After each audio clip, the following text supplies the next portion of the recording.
اس کی ذمہ داری نہیں لیتے الفاظ کی. اس کے الفاظ بھی وہی ہیں جو سرور دو عالم صلی اللہ علیہ وسلم کی زبان مبارک سے نکلے تھے. اور صرف الفاظ نہیں بلکہ وہ ماحول بھی نقل کیا جاتا ہے. یعنی آپ نے بات کس ماحول میں کس انداز سے فرمائی تھی، محدثین نے اس کو بھی محفوظ کر لیا، ادائیگی کے طریقے کو بھی، ایک ایک ادا کو. کہ آپ نے یہ بات فرماتے ہوئے آپ مسکرا دیے تھے، آپ کے 2-4 دانت مبارک ظاہر ہو گئے تھے. احادیث بالتسلسل جو ہے، مسلسلات جسے کہا جاتا ہے، وہ ساری ان احادیث کا مجموعہ ہے جو ڈائریکٹ اس کی کیفیت بھی نقل ہو رہی ہے. مثلا تشبیہ ہے، تشبیہ کے معنی یہ انگلیوں کو انگلیاں ڈالنا. آپ نے ایک بات فرمائی، ایک حدیث ہے، آپ نے فرمایا کہ جب انسان ایک مومن گناہ کرتا ہے تو ایمان اس کا اس طرح نکل جاتا ہے، لیکن جب توبہ کرتا ہے تو اس طرح واپس آ جاتا ہے. اس کو تشبیہ کہتے ہیں. تو ایک آدمی جب حضور کی حدیث نقل کرتا ہے، ایک محدث، تو ساتھ میں عمل بھی کر کے دکھاتا ہے. آپ کی ادائیں اور کیفیات بھی کن حالت میں کس کیفیت میں آپ نے وہ بھی محفوظ ہیں. یہ دنیا میں صرف اسلام کے امتیاز ہے. آپ دیکھیں لوگوں نے خدا کی تصویریں بنائی ہے، اپنے جس کو پوجا کرتے ہیں، جس کی عبادت کرتے ہیں، خداؤں کی تصویریں بنائی ہیں. لیکن بندگی کی تصویر، ایسی تصویریں من و ان ہو بہو دنیا میں کروڑوں انسان ایسے ہیں آج بھی کہ جب وہ فجر میں ان کی آنکھ کھلتی ہے تو بے ساختہ ان کے زبان سے وہ الفاظ جاری ہو جاتے ہیں جو ان کا آقا کبھی کہا کرتا تھا، الحمدللہ الذی احیانا بعد ما اماتنا والیہ النشور. وہ اسی طرح اٹھتے ہیں، اسی طرح کھڑے ہو کر استنجا اسی طرح کرتے ہیں. ان کا آقا جس طرح جاتا تھا، کون سا پیر پہلے رکھنا ہے، اور باتھ روم میں جا کر کیا الفاظ زبان پر آپ کے آنے چاہیے، واپس آتے وقت کیا آنے چاہیے، اسی طرح وضو کرتے ہیں، ہاتھ دھوتے ہیں، منہ دھوتے ہیں، مسح کرتے ہیں، پاؤں دھوتے ہیں. ایک ایک ادا کی نقل ہو رہی ہے. اسی طرح اللہ کے سامنے کھڑے ہوتے ہیں، اسی طرح جھکتے ہیں جیسا ان کا آقا جھکتا تھا، اس طرح سجدہ ریز ہو جاتے ہیں، زمین پر سر رکھ دیتے ہیں، ناک رگڑتے ہیں. تو ایک ایک ادا، کروڑوں انسان.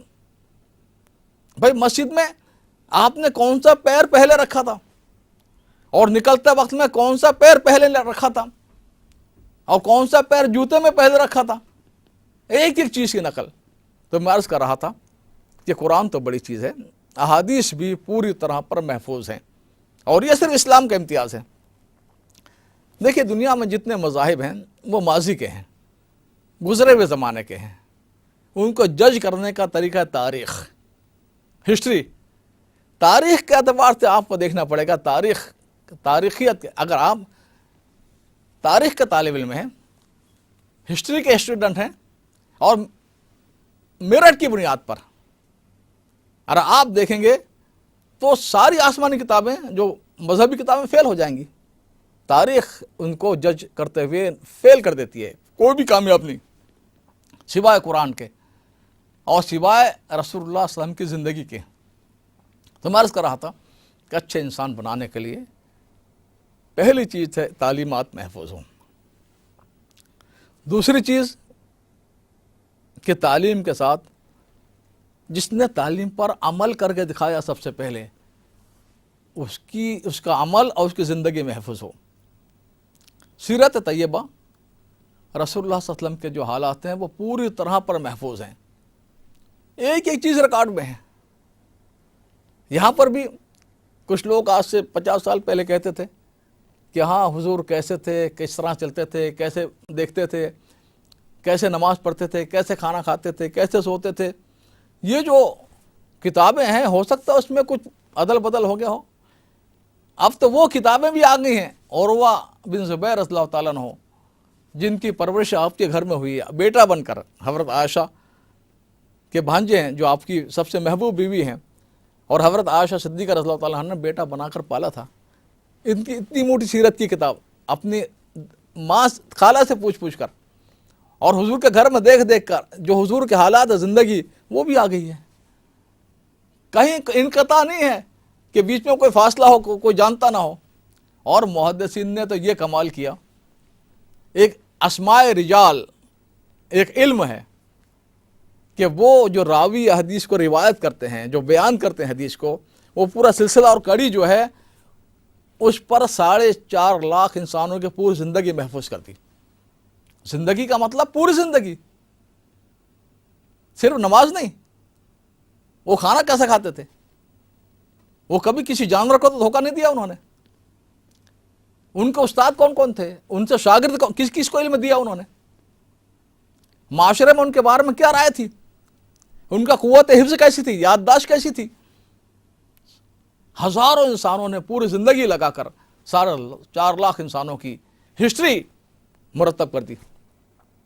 تو میں عرض کر رہا تھا کہ قرآن محفوظ ہے، حدیث محفوظ ہے، اور رسول اللہ کی زندگی محفوظ ہے۔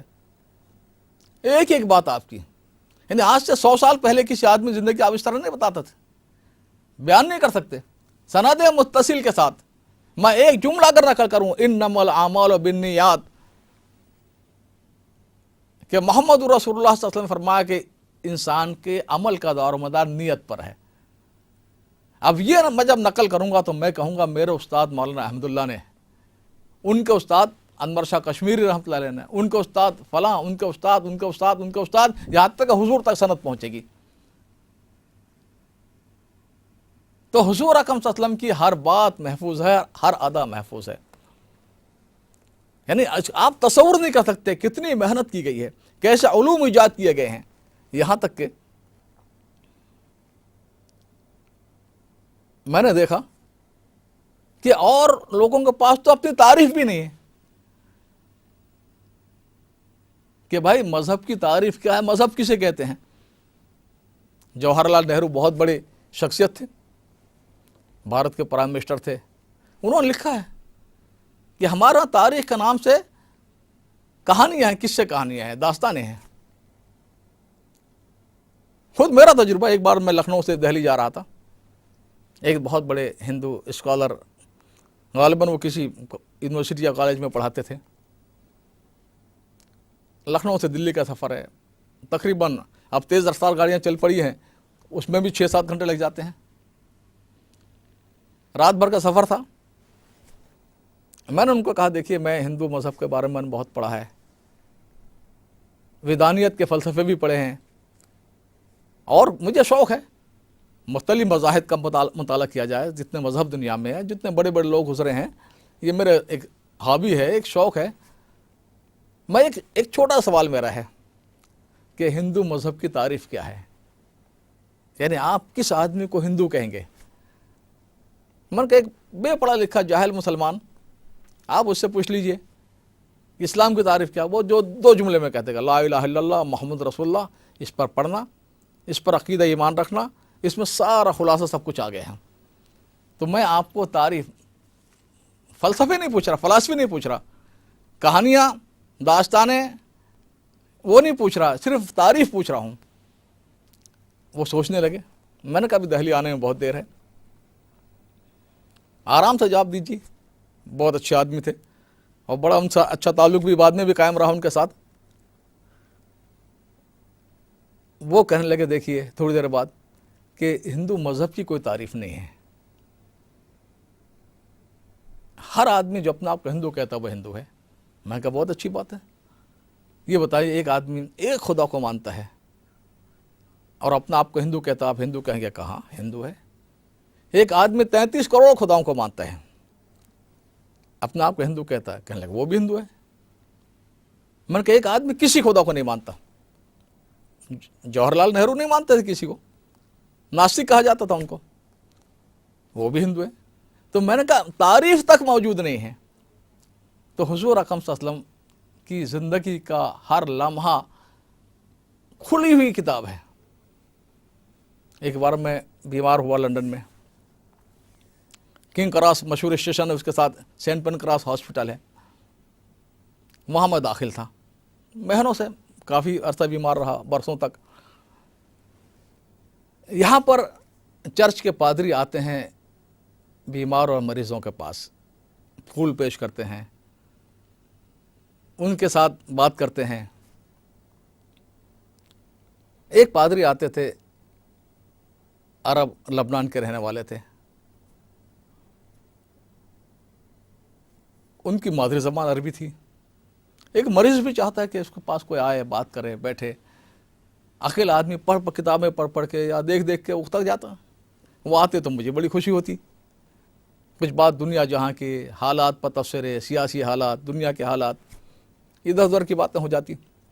وہ بھی چند منٹ زیادہ بیٹھ جاتے میرے پاس۔ ایک دن مجھے کہنے لگے، یہ بتائیے کہ حضرت عیسیٰ السلام کے بارے میں آپ کا کیا عقیدہ ہے؟ یسوع مسیح جو ہے، ان کے بارے میں آپ کا عقیدہ کیا ہے؟ میں نے کہا حضرت عیسیٰ السلام اللہ کے سچے نبی تھے، مبعوث من اللہ، اللہ نے ان کو بھیجا تھا انسانوں کی رہنمائی کے لیے، گائیڈ کرنے کے لیے۔ میرے دل میں حضرت عیسیٰ السلام کا وہی مقام ہے، وہی عزت ہے جو اپنے نبی محمد صلی اللہ علیہ وسلم کی ہے۔ میں انہیں اللہ کا سچا نبی مانتا ہوں۔ کہنے کہ بائبل کے بارے میں، انجیل کے بارے میں آپ کے کیا عقیدہ ہے؟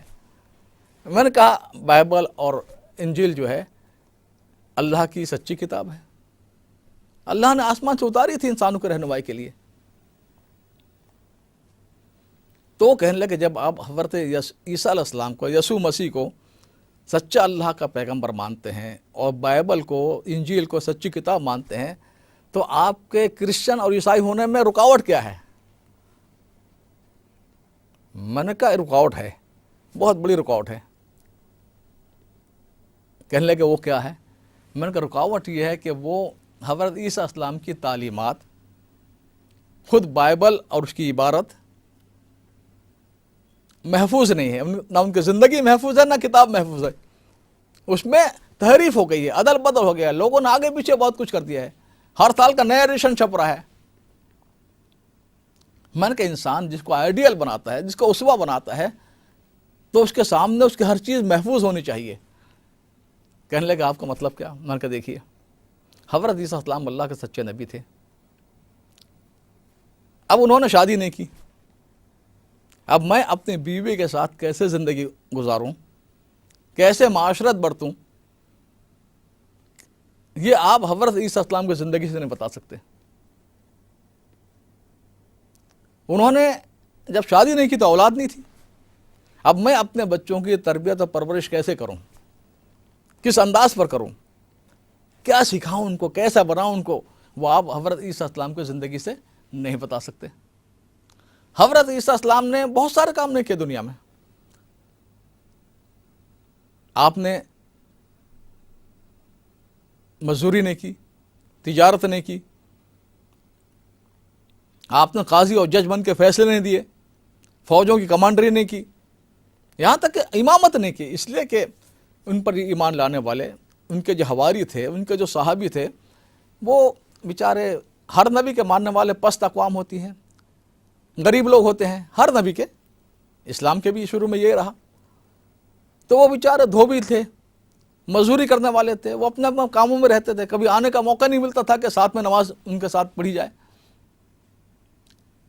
تو حضرت عیسیٰ السلام کی زندگی میں بہت ساری چیزیں تو پیش ہی نہیں آئی، اور جو پیش آئی ہیں وہ آپ کے پاس محفوظ نہیں ہیں۔ مثال کے طور پر حضرت عیسیٰ السلام نے کھانا کھایا، اب آپ بتا سکتے ہیں کہ حضرت عیسیٰ السلام کھانا کس طرح کھاتے تھے؟ ان کے بیٹھنے کا انداز، نشست کا انداز کیا ہوتا تھا؟